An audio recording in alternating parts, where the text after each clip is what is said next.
வெளிப்படுத்துதல் வசனம் வசனமாக 7 முழக்கங்கள். மே 8. கட்டுபவரா அழிப்பவரா? அவைகளுக்கு ஒரு ராஜன் உண்டு, அவன் பாதாளத்தின் தூதன். எபிரேயு பாஷையிலே அபேத்தோன் என்றும் கிரேக்க பாஷையிலே அப்போலியோன் என்றும் அவனுக்கு பெயர். வெளிப்படுத்துதல் 9 வசனம் 11.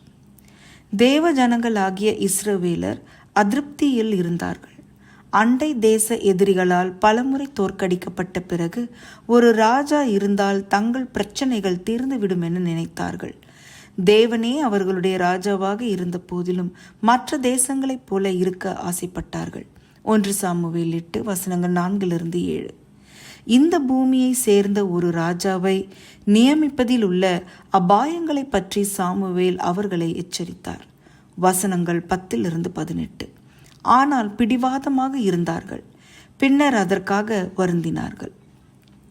வெட்டுக்கிளிகளுக்கு ராஜா இல்லை, அதிகாரம் 30 வசனம் 27 என்று நீதிமொழிகள் சொல்லுகிற அதே வேளையில் 5ஆம் எக்காலத்தில் வருகிற வெட்டுக்கிளிகளுக்கு ராஜா உண்டு. அப்படியானால் இது அடையாளமாக சொல்லப்படுவது தெளிவாகிறது. அவர்களுடைய ராஜா பாதாளத்தின் தூதன். இது வெளிப்படுத்துதல் 9 வசனம் 1-2 ஞாபகப்படுத்துகிறது.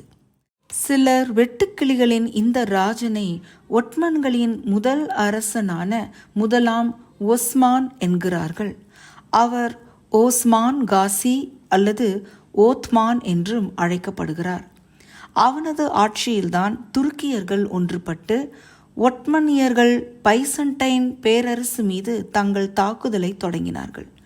அவனுடைய நேரடி சந்ததியார்தாம் ஒட்டமான் சாம்ராஜ்யத்தை விரிவுபடுத்தினார்கள். 14ஆம் நூற்றாண்டு முதல் 20ஆம் நூற்றாண்டின் முற்பகுதியினர் தென்கிழக்கு ஐரோப்பா, மேற்கு ஆசியா, வட ஆப்பிரிக்காவின் பெரும்பகுதி போன்றவற்றை கட்டுப்படுத்துகிற அளவுக்கு அது வளர்ந்தது. இந்த கண்ணோட்டத்தில் வெளிப்படுத்துதல் 1:20 உள்ளதைப் போல இங்கு பாதாளத்தின் தூதன் என்பது வானுலக ஜீவியை அல்ல, ஒரு மனித தூதுவனை குறிப்பது தெரிகிறது. அபெத்தோன் என்பது ஒரு எபிரேய சொல். அதற்கு அழிவு அல்லது பாழ்நிலை என்று அர்த்தம். அதற்கான கிரேக்க வார்த்தைதான் அப்போலியோன், அழிப்பவர் என்று அர்த்தம். இந்த பெயர்கள் அடையாளமானவை. துருக்கிய சாம்ராஜ்யம் விரிவடைந்த தன்மையை விவரிக்கின்றன. இவை இன்னொரு தூதனையும் நட்சத்திரத்தையும் ஞாபகப்படுத்துகின்றன. அவன் பாதாளத்தை திறந்தவன். அவன் வேறு யாருமல்ல, இந்த கலகங்களுக்கெல்லாம் தலைவனாகிய சாத்தான். போர், பிரிவினை, அழிவு ஆகியவற்றிற்கு பின்னால் முக்கிய காரணமாக இருப்பவன். திருடனாகிய அவன் திருடவும் கொல்லவும் அழிக்கவும் வருகிறான். யோவான் 10 வசனம் 10. அவன் மரணத்துக்கு அதிகாரி. எபிரேயர் 2 வசனம் 14. நாம் தேவனுடைய நியாய தீர்ப்புகளால் அடித்து செல்லப்படாமல், எதிரியின் தவறான போதனைகளால் ஏமாற்றப்படாமல் இருந்தால் கிறிஸ்துவை மட்டுமே நம் ஆட்சியாளராக ஆக்க வேண்டும். அவர் அழிக்க அல்ல, பரிபூர்ண வாழ்வை கொடுக்க வருகிறார். யோவான் 10 வசனம் 10, யோவான் 11 வசனம் 25. அன்புள்ள இயேசுவே, என்னுடைய சிதைந்த பாவகரமான வாழ்க்கையை உம்முடைய வல்லமையான மனதுருக்கமான கரங்களில் கொடுக்கிறேன்.